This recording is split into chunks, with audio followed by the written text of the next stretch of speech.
aquele texto que nós conhecemos em João 1,14, que diz que o Verbo se fez carne e habitou entre nós, cheio de graça e de verdade. Então João continua dizendo o seguinte: e vimos a sua glória. Aquela palavra glória, ela significa um resplendor, uma efulgência. É o reflexo de tudo aquilo que ele é. Foi lá no Monte da Transfiguração, ainda que ali estavam reunidos os discípulos, Pedro, Tiago e João, Moisés e Elias. Então é como que ele abrisse o seu peito, porque a glória dele, Cristo, estava vedada pela sua carne. Então no Monte da Transfiguração, eles contemplaram, Pedro, Tiago e João, a glória de Cristo, aquele resplendor, aquela efulgência de luz, né, que brilhou sobre eles. Então, ainda que ali era uma glória fragmentada, porque se o Senhor estivesse ali revelado toda a sua glória para eles, eles seriam consumidos. Em que sentido? Por exemplo, vamos pensar aqui um exemplo interessante para que os irmãos compreendam. Vamos pensar num lugar bem escuro, um quarto bem escuro, um local fechado, cheio de trevas. Então, quando a luz ela entra naquele local, as trevas elas vão se dissipando. Aí fica tudo nítido para nós, fica tudo claro. Irmãos, nós não podemos contemplar o Senhor sem contemplarmos a sua glória. No texto de Salmo 36, ele diz assim: é na tua luz que vemos a luz. Quando ele ilumina as nossas mentes e corações, nós podemos ver a luz, ver ele em realidade espiritual. Ele é a luz do mundo. Aquela luz tem uma raiz ali no grego que aponta-nos para a realidade da efulgência da glória. Ele é a luz do mundo. Agora, quando se refere, por exemplo, lá Paulo escrevendo aos Efésios, capítulo 4, versículo 17, quando ele mostra ali que nós éramos obscurecidos de entendimento, ou com os nossos entendimentos em trevas, ele iluminou as nossas mentes, corações, para que possamos então ver claramente toda a realidade da palavra. Quando nós não temos a visão da glória ou a iluminação do Espírito na nossa mente, nós não iremos compreender as Escrituras como Deus deseja se revelar a nós. Então, o desejo do Pai é que nós tenhamos entendimento. Por isso temos que orar sempre ao Pai, quando formos ler as Sagradas Escrituras, pedir a Ele, Efésios 1,17, Senhor, nos conceda espírito de sabedoria e de revelação no pleno conhecimento dEle. Então, espírito de sabedoria e de revelação para conhecer a Cristo plenamente. Então, toda esta glória, ela habita em nós pela fé. Nós já temos esta glória. Então, aqueles irmãos que são verdadeiramente diligentes, que não são indiferentes ao Senhor e à sua palavra, que cultivam uma vida devocional com o Senhor, esta fé, ela vai se concretizando. Essa realidade da fé vai se materializando em nosso espírito, porque o desejo do Espírito é que todos nós sejamos tomados de toda a plenitude de Deus, de toda a glória que Ele colocou em nós. E um dos desejos do nosso Senhor Jesus Cristo, se você ler com bastante cuidado, João capítulo 17, naquela linda oração sacerdotal, um dos desejos do Filho é que Ele disse assim: Pai, o meu desejo, a minha vontade é que onde eu estejam aqueles que Tu me deste, para que vejam a Tua glória que me deste desde a fundação do mundo. Então, isso é maravilhoso, contemplarmos a glória do Filho em realidade espiritual, porque a Bíblia vai dizer, o profeta Isaías capítulo 33, vai mostrar que nós veremos o Senhor na sua glória, na sua formosura. Que lindo vai ser aquele que nós sempre tivemos o privilégio de reunirmos aqui nesse local, onde nós abrimos as Escrituras, onde nós falamos dele, porque o assunto de todas as ministrações é Cristo. Então, este que nós falamos tanto, que vocês, penso eu, que todos aqui já tiveram uma preciosa experiência, não apenas um conhecimento intelectual, irmãos, mas uma experiência real de regeneração, que nós chamamos de novo nascimento. E para nascer de novo é necessário que nós venhamos a crer de uma forma experimental que morremos com Cristo na cruz do Calvário, no corpo dele, junto com ele.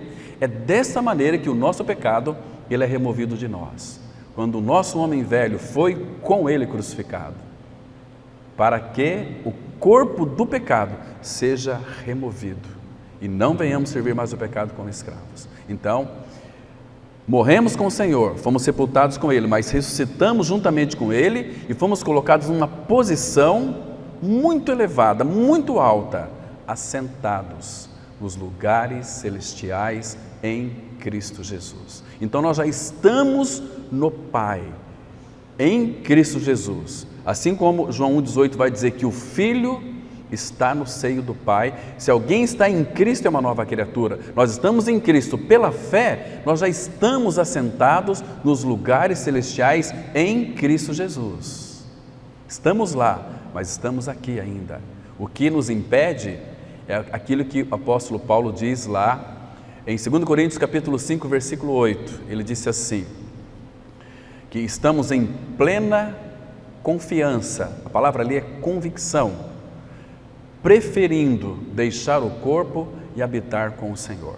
Então, o que impede de nós estarmos com o Senhor, em realidade espiritual, é o nosso corpo, que é mortal, que logo ele vai para a sepultura, graças ao Senhor.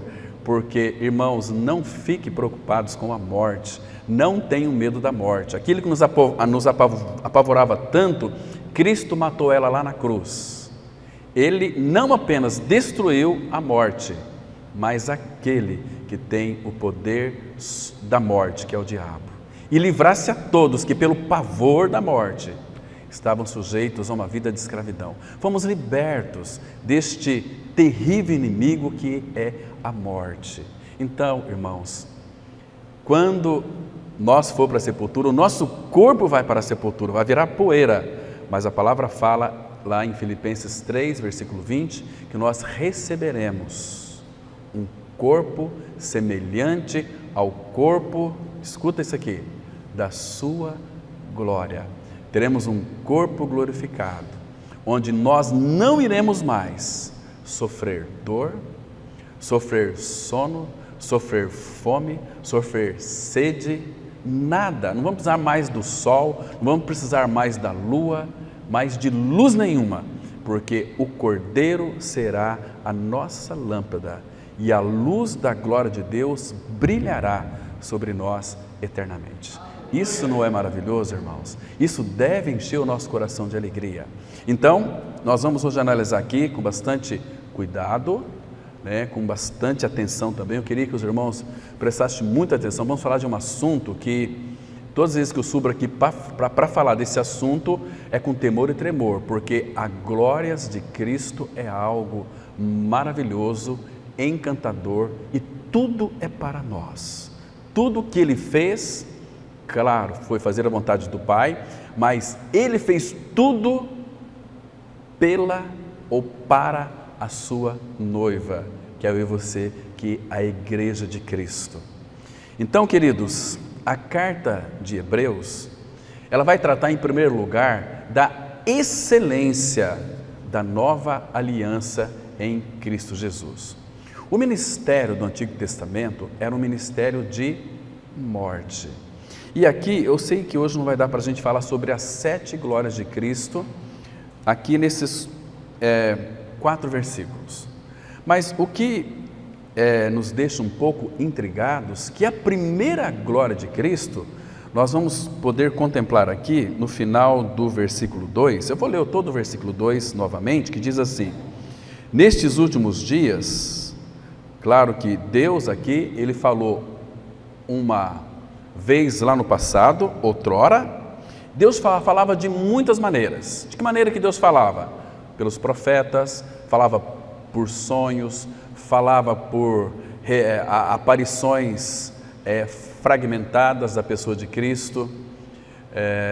Uma dessas aparições, vocês se lembram, quando Sadraque, Mesaque e Abednego estavam na fornalha de fogo ardente? Lembra a visão do rei? O rei não queria lançá-los, aqueles 3 jovens sábios, com uma sabedoria diferenciada, porque eles eram de Deus, ele era o povo de Israel, aqueles 3 jovens, mas eles não se inclinaram para aquela estátua do rei Nabucodonosor. Então eles preferiram morrer do que se prostrar diante de um Deus estranho. Então eles foram lançados, aquele rei mandou aquecer aquela fornalha 7 vezes mais, além do costume, que era para torrá-los, fornalha acesa. Aqueles homens, diz a palavra, quando lançaram Sadraque, Mesaque e Abednego dentro daquela fornalha, eles foram consumidos pelo calor daquele fogo. Imagina a quentura que é. Quando aqueles 3 jovens lançados naquela fornalha, depois o rei teve uma linda visão. Ele disse assim para aqueles seus conselheiros: nós não lançamos 3 naquele fogo, na fornalha? Sim, lançamos 3, atados, amarrados, mas eu vejo 4, e um como um filho do homem passeando no meio daquele fogo. Então, irmãos, o nosso Deus, diz Hebreus 10, diz que o nosso Deus é fogo consumidor. Ele é o fogo, Ele é criador de todas as coisas, então nada pode fazer mal nenhum para um filho de Deus sem o consentimento do nosso Deus e Pai. Então Ele é o nosso Pai, nosso Deus é fogo. Então lançaram aqueles 3 jovens ali dentro e nenhum mal sucedeu com eles, porque Deus é o Deus do fogo, Ele é o criador de todas as coisas. Então Ele é a realidade de todos os fogos que existem no mundo. Ele é, como o Senhor Jesus disse lá em João 15, eu sou a videira verdadeira. Mas nós sabemos que existem muitas videiras, mas videira verdadeira no sentido de que Ele é a fonte, Ele é a essência, Ele é a videira verdadeira, dele procedeu todas as videiras. Ele poderia ter dito assim: eu sou o fogo verdadeiro. Os demais fogos não é que são falsos, são fogos de verdade, mas Ele é a procedência. Tudo, irmãos, tudo procede dEle, tudo. Essa inteligência que você tem, esse cérebro que você tem aí que pensa muitas coisas, foi Ele quem fez. Toda essa massa encefálica foi Ele quem fez. E, irmãos, cada dia que passa, me escute aqui com bastante cuidado, cada dia que passa, eu e você, nós estamos aproximando do dia daquele grande encontro, onde nós iremos contemplar o Senhor, aí sim, na sua glória, na glória excelsa, naquela glória real, naquela glória, irmãos, que nós nunca iremos desejar ficar um segundo longe, e graças a Deus que não iremos ficar mesmo. Mas infelizmente, irmãos, muitos, talvez pode ser que tenha alguém aqui que ainda não nasceu de novo, talvez pode ser que tenha alguém aqui que vai contemplar o Senhor, mas para ouvir aquela voz terrível: apartai-vos de mim, vós que praticais a iniquidade, nunca vos conheci. Que terrível que vai ser. E ali, irmãos, é um momento decisivo, é um momento para sempre, não vai ter mais retorno. Ai, Senhor, eu prometo, você não tem promessa, porque, irmãos, a base da nossa aceitação é Cristo. Deus não vai nos aceitar por aquilo que nós somos ou fazemos, ou deixamos de fazer. Deus, a base que Ele vai nos aceitar é por aquilo que Cristo fez na cruz do Calvário. Então, irmãos, fique bem concentrado, não se distraia de Cristo, não seja uma pessoa negligente, e também não troque o Senhor por coisas, irmãos, isso é idolatria. Quando alguma coisa ocupa o lugar do Senhor na nossa vida, isso é idolatria. A palavra idolatria soa aos ouvidos do Pai como algo abominável, detestável. O Senhor quer exclusividade. Ele nos fez, cada um de nós que cremos no Senhor, povos de propriedade exclusiva de Deus. Então, se nós somos exclusivos dele, e a palavra exclusivo no grego tem uma raiz que diz especial, é algo assim muito precioso para ele. Então nós não éramos, mas quando fomos feitos filhos de Deus, nós somos homens e mulheres especiais para o Senhor, porque nós somos um povo, uma nação santa, um povo que ele adquiriu e um povo de propriedade exclusiva dele. Se é de exclusiva dele, não devemos ser de mais ninguém, pertencer a mais ninguém, pertencemos a ele. Ele nos fez livre para pertencermos a ele. Ele nos comprou, então nós somos dele. Irmãos, que gostoso é isso, que maravilha é nós podermos saber disso. Então, queridos, Hebreus também vai tratar de um assunto muito interessante. Nós sabemos que a vida cristã, ela é dinâmica. É muito interessante essa palavra dinâmica que há em nós, no sentido de que ou você avança no Senhor, conhecendo o Senhor, amando o Senhor. Quando eu falo para avançar o Senhor, é para conhecermos a Ele, para conhecermos, termos um relacionamento pessoal com Ele, viver uma vida derramada a seus pés, para dependermos dEle. Em tudo aquilo que nós fizermos, realizarmos, devemos fazer para a glória dEle, para que Ele seja reconhecido, exaltado em nossas vidas. Então, quando nós não avançamos na vida cristã, porque a vida cristã ela é dinâmica, então nós vamos retroceder. Você não pode, irmãos, avançou até um ponto e para ali, então eu avancei até aqui, vou parar aqui, para mim já está bom. Não, a Bíblia diz que nós estamos retrocedendo em conhecer o Senhor.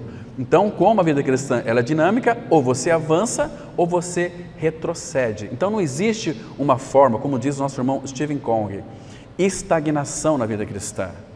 Aquele irmão lá parou de reunir como igreja, ele não estava não, ele está retrocedendo, porque ele perdeu uma coisa que ele tinha, que chama-se perseverança em seguir o Senhor. Então ele se tornou uma pessoa negligente.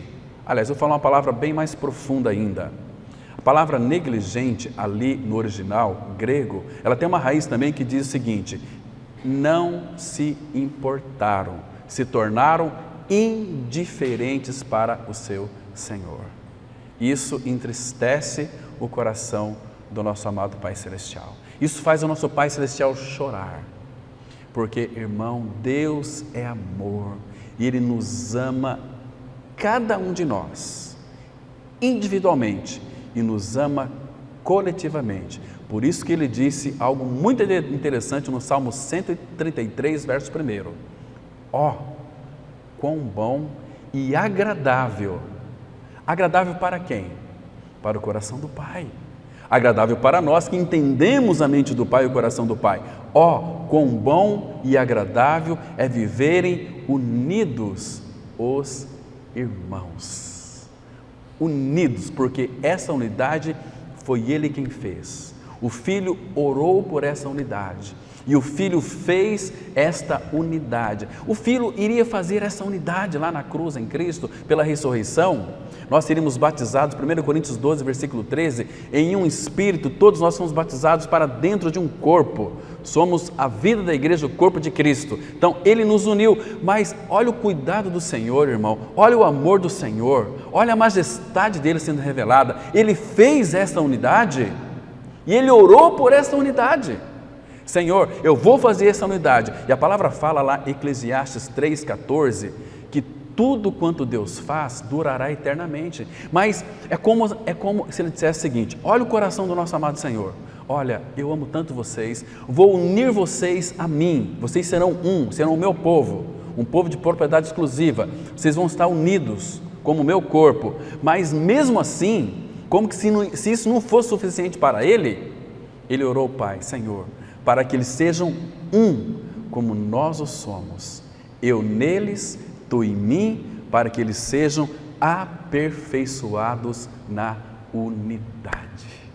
Irmãos, nós não podemos ser negligentes naquilo que Ele morreu por essa unidade, naquilo que Ele orou por essa unidade. Nós temos que nos importar com aquilo que Ele é, com aquilo que Ele fez. Então, aqui no versículo 2, diz assim: nestes últimos dias nos falou pelo Filho, a quem constituiu herdeiro de todas as coisas, pela qual também fez o universo. Agora, que é estranho, irmãos, essa palavra, ela não deveria, herdeiro, ser colocado aqui em primeiro lugar, tinha que ser colocada a última glória de Cristo. Mas por que o Espírito então colocou aqui em primeiro lugar? Não é por acaso, irmãos, tem algo muito interessante aqui, tem tudo a ver comigo e com você, porque, queridos, o que nós somos? Romanos 8, 16 e 17. 16 diz assim: o Espírito Santo testifica com o nosso Espírito que somos filhos de Deus. E o 17, Romanos 8, 17 vai dizer o seguinte: e se somos filhos, somos também herdeiros, herdeiros de Deus e co-herdeiros com Cristo. Claro que o Espírito tinha que colocar a primeira glória de Cristo, herança, herança. Aqui, irmãos, é algo maravilhoso demais. Agora, aqui, irmãos, essa herança, ela fala de algo tão maravilhoso, porque somos herdeiros de Deus e co-herdeiros com o nosso amado Filho. Porque, irmãos, uma das coisas que pode ocorrer, quando você creu na sua morte e ressurreição com Cristo, você é filho de Deus. E Deus, escute isso aqui que é muito interessante, Deus nunca pode nos desfiliar, mas Ele pode, de alguma maneira, herdar, Ele pode nos deserdar. Nós podemos não obter de Deus a herança, somos filhos, mas se nós formos negligentes, se nós não formos perseverantes, se nós não formos, de fato, desejar o caminho do crescimento espiritual, conhecendo o Senhor, nós não vamos atingir a plenitude de Cristo, a herança de Deus em nós, né? Então, você sabe por que Deus, Ele não pode escrever a lei dele em nosso coração? Vamos pegar aqui essa questão da herança. Vocês se lembram quando então Deus chamou Moisés para que subisse naquele monte? E Moisés ficou ali, vocês se recordam? 40 dias e 40 noites, diante da presença fragmentada do Senhor, para receber ali as tábuas da lei. Então Deus, eu fiquei perguntando essa semana, mas por que Deus escreveu ali, pelo seu próprio dedo, a lei de Deus naquelas tábuas de pedra? Por que Deus então escreveu nas tábuas de pedra, sendo que Moisés estava diante dele, né? Até inclusive quando Moisés desceu daquele monte, o povo olhou para Moisés, ele estava com seu rosto como que brilhando, e o povo não podia olhar para Moisés, então Moisés teve que colocar um véu, aquela glória, o reflexo da glória de Deus na face de Moisés refletiu, mas aqui Moisés então, Paulo vai interpretar para nós, 2 Coríntios capítulo 4 e 5, que aquela glória, ela se desvanecia, era uma glória muito linda, mas o povo achava muito estranho aquilo, aquele facho de luz, aquela glória na face de Moisés, como que quase que desfigurada, mas era uma luz brilhante. Para Moisés estava tudo bem com ele nem percebia, até que falaram para ele, então ele colocou aquele véu. Mas o que estava me intrigando essa semana, por que Deus então não escreveu as leis nas tábuas do coração de Moisés? Por quê? Isso é escrito na Nova Aliança, Ele escreveu aquelas leis que foi dada lá no monte que Moisés estava. Deus hoje, nós temos ela escrita em nossos corações.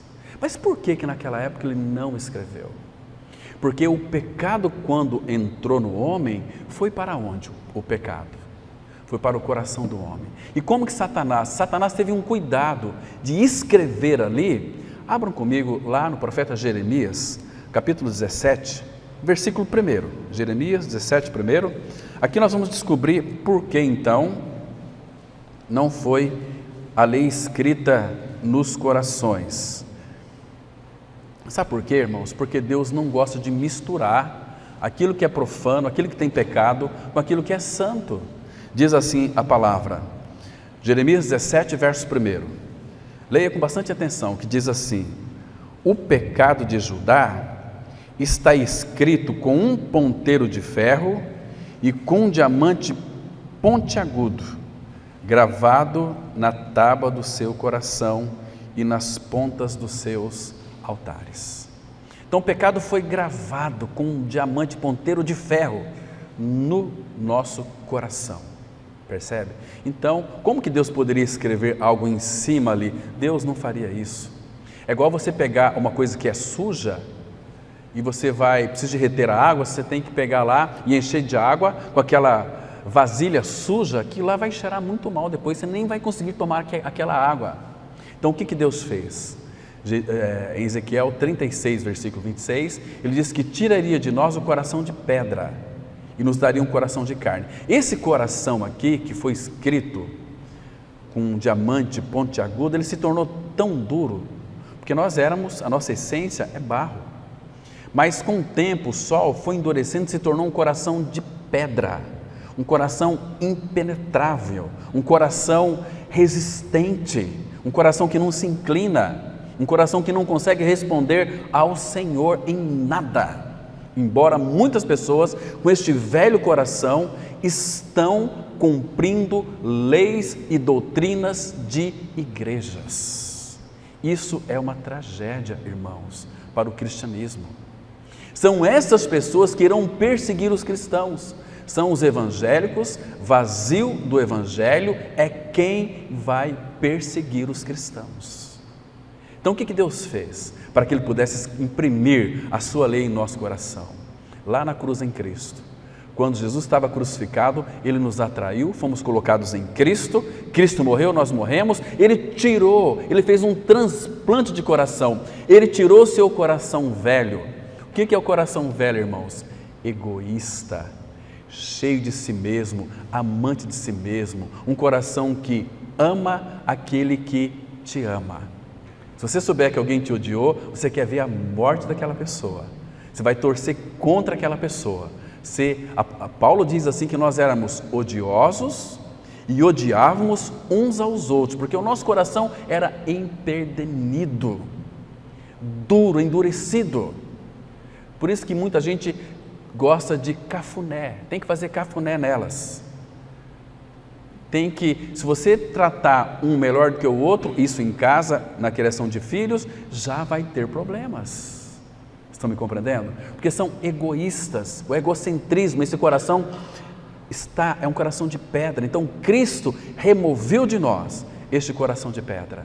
E Ele diz que nos daria um coração novo e colocaria em nós um espírito novo. Então quando Ele transplantou o nosso velho coração, Ele colocou em nós o coração do Filho, um coração que anseia pelo Senhor, um coração que busca as coisas que são do alto, que são de cima, não nas que são aqui da terra. Quando você perceber que seus interesses estão nessa terra, que você deseja construir os seus castelos nessa terra, você pode desconfiar.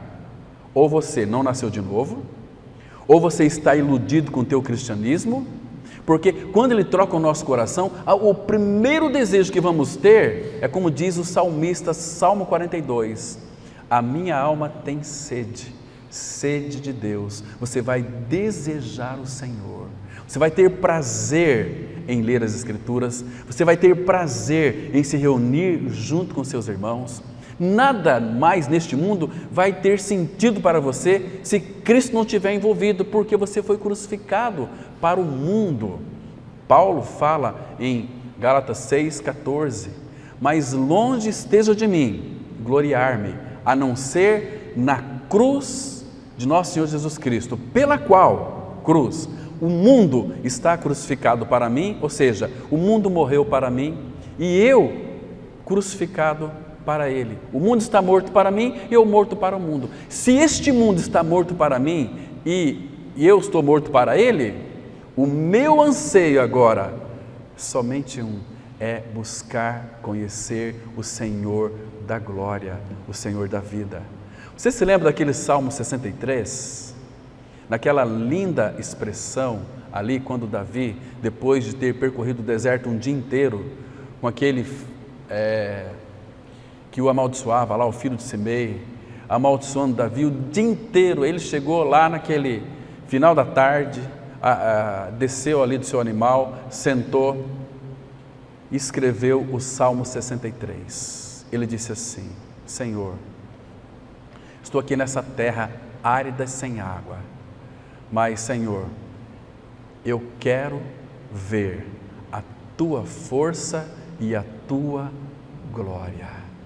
Apesar de todo o dia que Davi passou, por muitas tribulações, todo aquele dia, ele tinha um desejo no coração: conhecer a força do Senhor e contemplar a sua glória. Irmão, será que isso acontece conosco diante de um dia atribulado, diante de um dia de sol escaldante, onde parece que naquele dia tudo foi contra nós? Será que no finalzinho da tarde nós vamos para o nosso quarto dizer o seguinte: Senhor, obrigado por esse dia, obrigado pelas lições que tu me ensinaste. Agora, Senhor, eu quero ver a tua força e a tua glória. É maravilhoso demais. Mas, irmãos, infelizmente nós somos bebês em Cristo. Nós precisamos de crescer no Senhor, sermos aperfeiçoados em Cristo Jesus, para contemplar então a sua glória. Quando o nosso coração de pedra foi trocado por um coração novo, quer saber o que o Senhor fez aqui agora então? Aí em Jeremias mesmo, vamos abrir lá no capítulo 31 de Jeremias, a partir do versículo 33. Jeremias 31, a partir do verso 33. Diz assim a palavra do Senhor.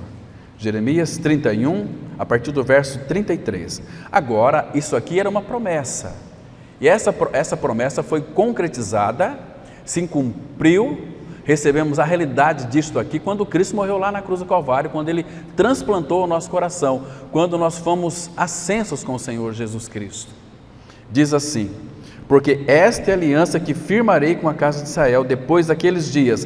Depois daqueles dias fala da morte e ressurreição de Cristo. Depois daqueles dias que o Espírito fosse derramado. Atos 2. Estavam todos reunidos, de repente veio aquele vento impetuoso e o Espírito pousou sobre cada uma daquelas pessoas, 120 pessoas. Ali nasceu a igreja e todos foram cheios do Espírito Santo. Então, depois daqueles dias, diz o Senhor, olha aqui que interessante: na mente lhes imprimirei as minhas leis, também no coração las inscreverei.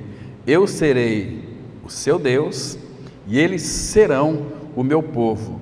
Não ensinará jamais cada um ao seu próximo, nem cada um ao seu irmão, dizendo: conhece ao Senhor, porque todos me conhecerão, desde o menor até o maior deles, diz o Senhor, pois perdoarei as suas iniquidades e dos seus pecados jamais, vontade de dar um grito aqui bem grande, jamais me lembrarei. Oh, irmão, que obra maravilhosa foi essa! Então, nós temos em nosso coração imprimida a lei do Senhor e também no nosso coração. Que coisa linda isso, irmãos! Isto Ele fez porque Ele removeu o nosso pecado definitivamente, uma vez por todas. Compreende? Então, amados, a vida cristã não é uma questão de você crescer na sua compreensão intelectual. Isso não é cristianismo. Isso qualquer teólogo pode estudar teologia e ter um grande conhecimento bíblico das histórias e ter as suas opiniões e seus conceitos.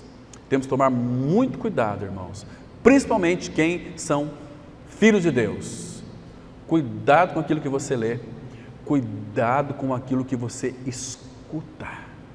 A Bíblia diz: examine tudo, retende o que é bom, mas tem muitas pessoas que examinam tudo, escutam tudo e não sabem reter o que é bom, porque não tem discernimento espiritual.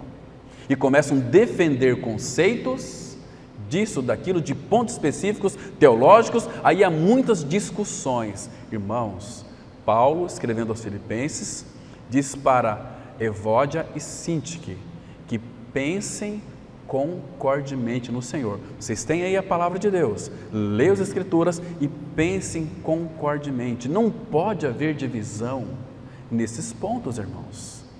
Percebe? Então, por isso que hoje em dia nós temos uma gama de conhecimento, e o conhecimento às vezes é intelectual das Escrituras, como era também Nicodemos. Ele sabia que ele era mestre em Israel, sabia que ninguém podia fazer aqueles sinais que Jesus fazia se Deus não estivesse com ele. A isto respondeu Jesus para Nicodemos, um mestre em Israel. Nicodemos, em verdade te digo, que se alguém não nascer de novo, não pode ver o reino de Deus. Estava dizendo para Nicodemos: Nicodemos, eu estou impressionado com seus conhecimentos, mas você precisa experimentar a graça do novo nascimento, para ser um comigo, para que eu esteja em você, você esteja em mim, para que você experimente tudo aquilo que você conhece intelectualmente, mas não experimentalmente. Você precisa nascer de novo. E neste assunto Nicodemos não sabia nada, ele já era velho. Diz para o Senhor: como pode eu, sendo velho, nascer de novo? Devo voltar para o ventre da minha mãe e nascer segunda vez? Não, Nicodemos. O vento sopra onde quer, ouves a sua voz, não sabe para onde que vem nem para onde vai. Assim é todo aquele que é nascido do Espírito. E claro que Jesus disse para ele: quem não nascer da água e do Espírito não pode entrar no reino de Deus. Água aqui faz uma alusão à palavra, porque Jesus disse lá em João capítulo 7, verso 38, quem crer em mim, como diz a Escritura, do seu interior fluirão rios de água viva. Então, por isso aquela palavra, quem não nascer da água, da palavra e do Espírito, o Espírito na palavra. É o Espírito naquilo que nós lemos e cremos, o Espírito vai aplicar tudo aquilo que Cristo é e fez, e vai fazer com que a gente experimente toda aquela realidade espiritual. Então, não é uma questão, irmãos, de compreensão intelectual, de mente apenas. É questão de crescer na nossa relação com o Senhor. Eu sei quem tenho crido, eu sei que tudo que Ele quis, Ele fez, eu conheço o meu Senhor. Então, se eu sei quem Ele é, eu vou viver uma vida de obediência a Ele. Eu estou olhando para as mãos dEle. Aquilo que Ele mandar eu fazer, eu vou fazer, porque se tem algo que Ele vai pedir de mim, Ele também vai me habilitar e capacitar eu a realizar. Estão me compreendendo, irmãos? Então, a nossa vida no Senhor é uma vida de descanso. Irmãos, aqui nessa carta de Hebreus, você sabe qual que é o primeiro reflexo do retrocesso dos hebreus? É uma palavrinha chamada indiferença. Porque, irmãos, eu vou colocar aqui um texto da palavra para vocês. Vocês podem abrir comigo, por favor, lá em Mateus capítulo 22. A questão da indiferença e de não se importar com o Senhor é algo muito terrível para nós não vermos e contemplarmos a glória do nosso amado Senhor. Então, toda a indiferença, ela nos leva para uma vida de retrocesso em conhecer o Senhor. Quando você não se importa mais com o Senhor, Vamos imaginar aqui como o Senhor contou essa parábola das bodas. Mateus 22, a partir do verso 1. De novo. Por que de novo? Porque ele é insistente, né? Ele acabou de contar aqui sobre a parábola daqueles lavradores maus, ensinando, levando a eles para as Escrituras, né? 21, 42, aí de Mateus. Perguntou-lhe Jesus: nunca leste nas Escrituras?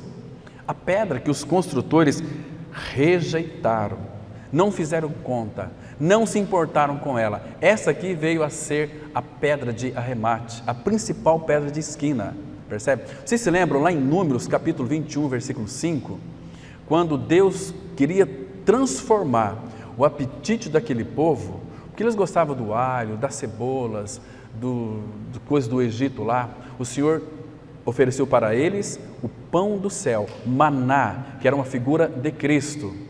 Então vinha todas as manhãs, era um pão novo, era um pão que saciava, um pão que não apenas saciava, mas quando eles comiam aquele pão, eles também tinham alegria, aquilo satisfazia, não era uma satisfação apenas da fome, mas era uma satisfação espiritual, porque Cristo não tinha se encarnado ainda, mas Cristo viria e aquele maná era uma figura de Cristo, era um pão que saciava não apenas a fome, mas a fome de significado. Por que nós sabemos disso?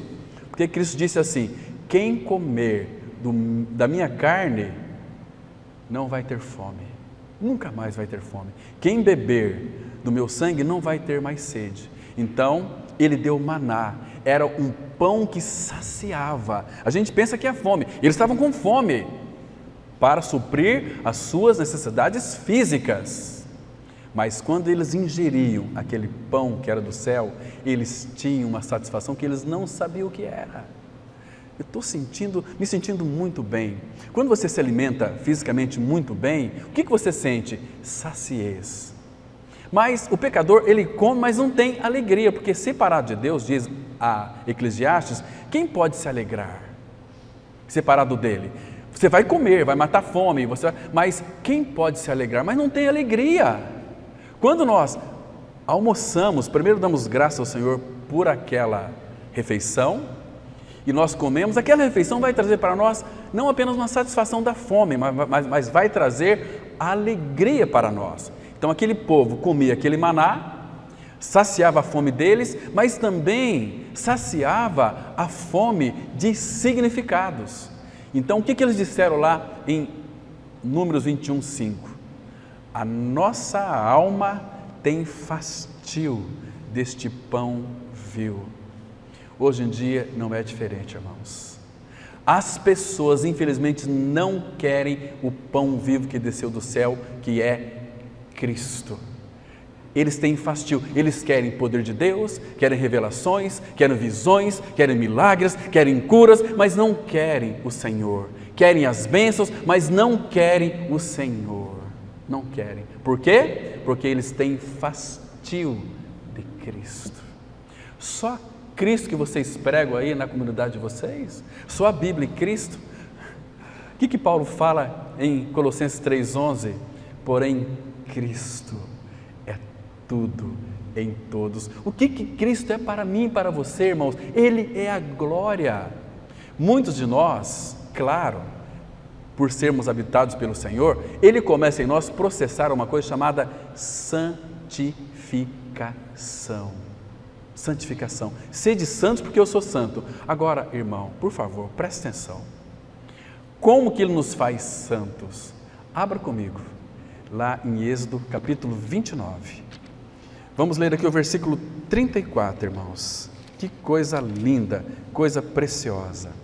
Veja aqui como e quando que Ele vai nos fazer santos. Já nós vamos voltar lá para Mateus.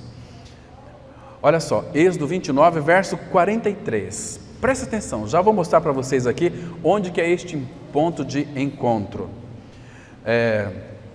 Êxodo 29, versículo 43. Olha só, ali, este ali, se você ler depois, Êxodo capítulo 25, versículo 22, que é o tabernáculo. volta um pouquinho para trás, deixa marcado aqui, vamos lá para Êxodo 25, versículo 22, para você ver onde que é este ali. Muito interessante, vou ler o 21 e o 22 de Êxodo, capítulo 25. Irmãos, por favor, preste bem atenção, não se distraia. Peça ao Senhor para que Ele revele isso ao seu coração, é importantíssimo, você precisa disso como cristão. Diz assim, verso 25 de Êxodo, versículo 21, porás o propiciatório em cima da arca, e dentro dela porás o testemunho que eu te darei. Ali, aquela arca é uma figura de Cristo, ali em cima da arca, virei a ti, e de cima do propiciatório, do meio dos 2 querubins que estão sobre a arca do testemunho, falarei contigo. Irmãos, onde é o ponto de encontro de Deus e nós?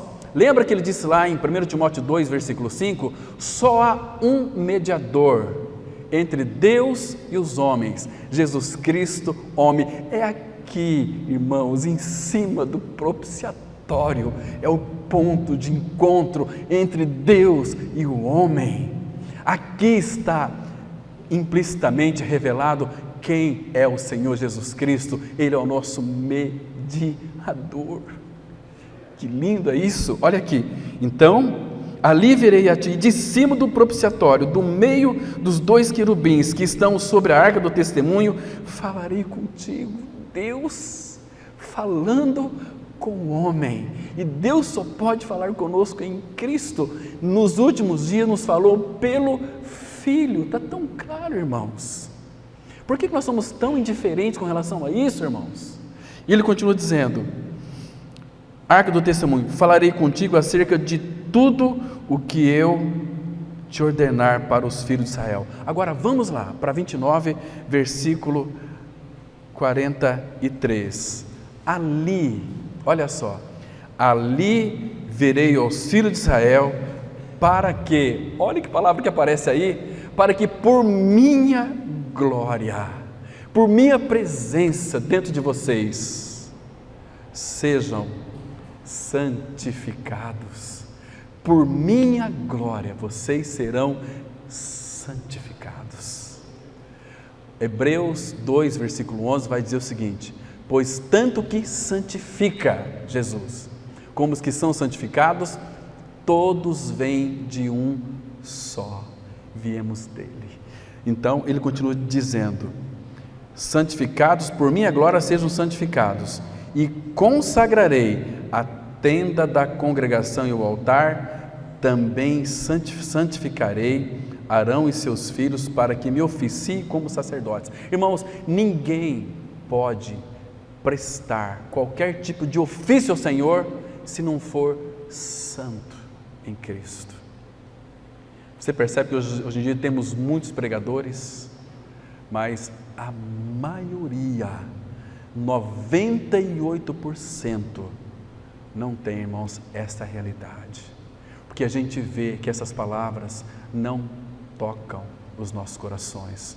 São palavras motivacionais, que estimula a crentaiada a buscar a Deus, e nunca vai encontrar Deus, porque o ponto de encontro entre nós e Deus é Cristo. Ele disse em João 14,6, eu sou o caminho, a verdade e a vida, e ninguém vem ao Pai senão por mim. Ninguém vem a Ele, ninguém vai ao Pai senão por Ele. Então Jesus é o ponto de encontro. E aí no 45 diz assim, e habitarei no meio dos filhos de Israel, e serei o seu Deus, e saberão que eu sou o Senhor. Lembra que Jesus disse lá em João 8:28, quando levantardes o Filho do Homem, então conhecereis, sabereis que eu sou, este eu sou aqui. Sabereis e saberão que eu sou o Senhor, seu Deus, que os tirou da terra do Egito para habitar no meio deles. Eu sou o Senhor, seu Deus. Você está vendo que lindo que é isso aqui, irmãos? Que coisa maravilhosa. sermos filhos de Deus em Cristo Jesus. Somos filhos eternos do nosso Pai Celestial. Então, o problema de retrocesso é indiferença. Mateus 22. Eu fiz aqui uma rápida digressão, porque eu tinha que falar isso, estava no meu coração aqui, fervendo. Então, o motivo de retrocesso de muitos irmãos é a indiferença. E nós vamos saber aqui a causa dessas indiferenças. Então, de novo, o Senhor, Ele não desiste, irmãos, Ele sempre está insistindo. De novo, entrou Jesus a falar por parábolas, dizendo-lhes, Ele vai falar daquilo que Ele é, da onde que Ele veio. Ele diz assim: o reino dos céus é semelhante a um rei que celebrou as bodas de seu filho. Bodas de seu filho, festa, casamento de seu filho. Então enviou os seus conservos a chamar os convidados para as bodas, mas eles... Você vê aqui que o problema não está no Senhor, está em nós, mas eles não quiseram vir. O convite foi feito, a verdade é anunciada, o evangelho é pregado, mas as pessoas não querem, preferem a religião. E eles trocam o Senhor por qualquer coisa, às vezes até por um relacionamento conjugal. Pessoas que estão muito bem no relacionamento com o Senhor, conhecendo o Senhor, vibrando com o Senhor, mas de repente acontece algo.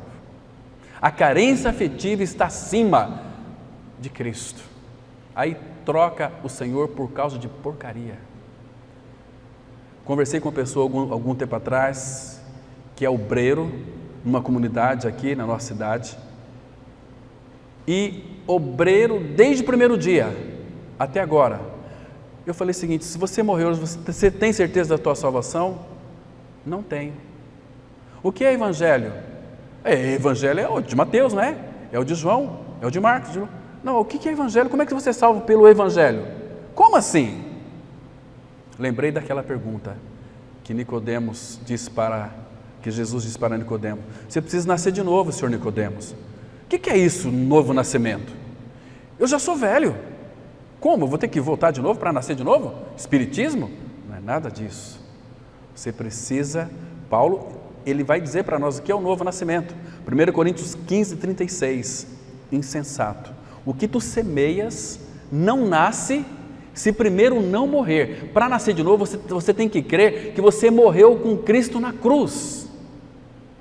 Que você foi sepultado e ressuscitou com Cristo, junto com Ele, e você já está na glória junto com Ele, pela fé. É tão simples isso, irmão, mas as pessoas não têm revelação, e não oram por revelação.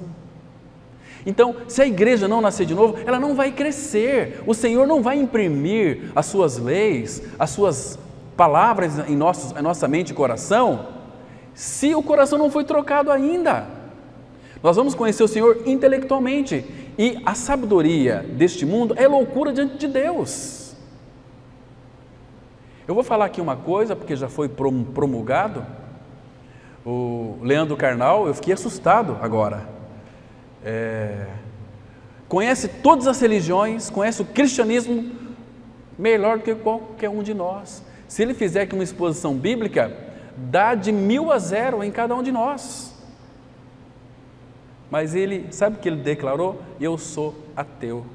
E sabe o que ele apresentou agora, nas suas redes sociais? O seu marido.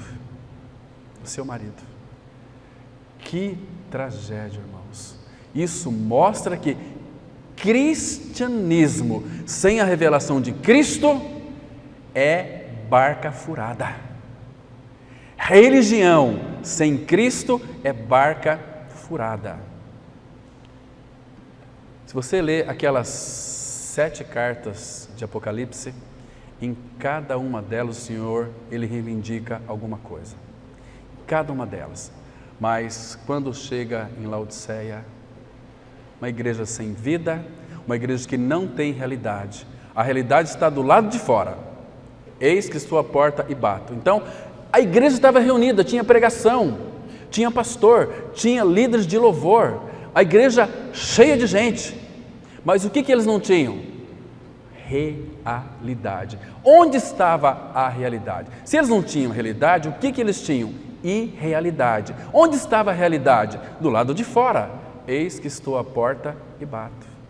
Se alguém ouvir a minha voz, entrarei em sua casa, cearei com ele e ele comigo. Se alguém, eles não estavam interessados em ouvir a voz do Filho. Jesus disse em João 10, 27, as minhas ovelhas ouvem a minha voz, eu as conheço e elas me seguem, e eu lhes dou a vida eterna, jamais perecerão. Que coisa linda, irmãos. Então o cristianismo, ele precisa estar centrado, concentrado em Cristo Jesus, irmãos. Isso é tão maravilhoso. Vamos continuar aqui. Então, estes não quiseram vir. Olha o versículo 4. Enviou ainda outros servos com esta ordem. Olha como é que o Senhor é insistente, irmãos. Ele insiste todo o tempo com esta ordem. Dizei aos convidados: eis que já preparei o meu banquete. O povo, os crentes não gostam de festa. Os crentes gostam de doutrina, gostam de estar debaixo do jugo de muitos picaretas que os escravizam. Vem para o banquete, que eu já preparei o meu banquete, os meus bois. Então é churrasco, que festa que vai ser nas bodas do filho, né? É uma festança maravilhosa, mas o povo não gosta disso. Porque vai ter que ter o filho, vai estar o filho lá, ele é indigesto, a nossa alma tem fastio dele. Ele deveria ter morrido, não casar. Mas, irmãos, ele decidiu, primeiro, que quando ele veio a este mundo em carne, o que ele veio fazer? O que Jesus veio fazer neste mundo, irmãos, em carne? Em primeiro lugar, ele veio atrás da sua noiva, e ele nos encontrou, e voltou para lá, para preparar os campos, preparar um local, e depois ele vai voltar para o casamento. Essa é a ideia aqui, E o seguinte, os meus bois e cevados já foram abatidos, tudo está pronto. Essa palavra aqui, tudo está pronto, se você pesquisar no grego, significa tetelestai. A mesma palavra que Cristo disse ali na cruz, está consumado, tetelestai. Tudo está pronto. Vinde para as bodas. Jesus, ele ama fazer convite. Vinde a mim, todos estáis cansados, sobrecarregados, eu vos aliviarei. Tomai sobre vós o meu jugo e aprendei de mim, que sou manso e humilde de coração, e achareis descanso para as vossas almas. Vinde a mim. Ó, todos que têm sede, que estão com fome, vinde comprai sem dinheiro, sem leite. Vinde. É para todos o convite, irmãos. Mas aí, veja aqui o versículo 5. Olha que tristeza, irmãos. Eles, porém, não se importaram. A palavra se importar aqui significa, sabe o quê? Eles se tornaram indiferentes. Tanto faz como tanto fez. O que importa isso para nós? E aí ele diz o seguinte: não se importaram e se foram, um para o seu campo, outro para o seu negócio. Campo e negócios, eles colocaram no lugar de Cristo. Eles tiveram aquilo que eles tinham, campo e seus negócios, mais importante do que a Cristo. Esses dias eu estava conversando com um empresário, ele disse assim: não, vem falar com Bíblia não, eu gosto muito de você, você é uma pessoa muito querida, mas não fala de Bíblia para mim não. Eu já sei de tudo. Eu não preciso de Bíblia, porque o que eu preciso para a minha empresa, para o meu negócio, é ler jornais, a economia, ver como é que está. Então ali, mas não preciso de Bíblia não. Falei: ô miserável, sabe como é que o Senhor trata disso? Você diz que tem aí tudo, mas você não sabe que você é um miserável, um cego e um nu. Aconselho que de mim você compres ouro refinado e colírio, para que seus olhos sejam abertos, visão espiritual. As pessoas não querem Cristo, irmãos, e nestes últimos dias que antecedem a volta de Cristo, Jesus está voltando, irmãos. Ele está voltando. O povo está vivendo numa apostasia, numa busca pelo seu próprio prazer, mas não querem desfrutar de Cristo, aquele que é para nós a plenitude de alegria, aquele que é para nós delícias perpetuamente. Eles, porém, não se importaram e se foram. Que tragédia, que coisa mais triste é isso aqui. Irmãos, hoje nós fizemos uma breve introdução. Domingo que vem nós vamos voltar aqui, vamos ficar muito tempo em Hebreus, porque Hebreus é uma carta tão maravilhosa que fala das glórias de Cristo. Nós vamos estudar aqui junto com os irmãos as 7 glórias de Cristo, se o Pai assim permitir. Então por hoje nós vamos parar por aqui, vamos ter uma palavra de oração e à noite, se Deus quiser, nós estaremos aqui novamente. Vamos orar. Pai, graças te damos pelo tempo que passamos aqui diante do Senhor e da sua palavra. Obrigado por abrir a tua palavra para nós. Pai, frutifica a tua palavra em nossos corações, que verdadeiramente, Pai, tu encontras em nós guarida para que o Senhor venha habitar, venha crescer em nós e venha se expressar através de nós. Obrigado por cada irmão e irmã que está aqui nesta oportunidade. Revela o teu Filho, Pai, revela teu Filho, para que então possamos desfrutá-lo e tê-lo como o Senhor da nossa vida.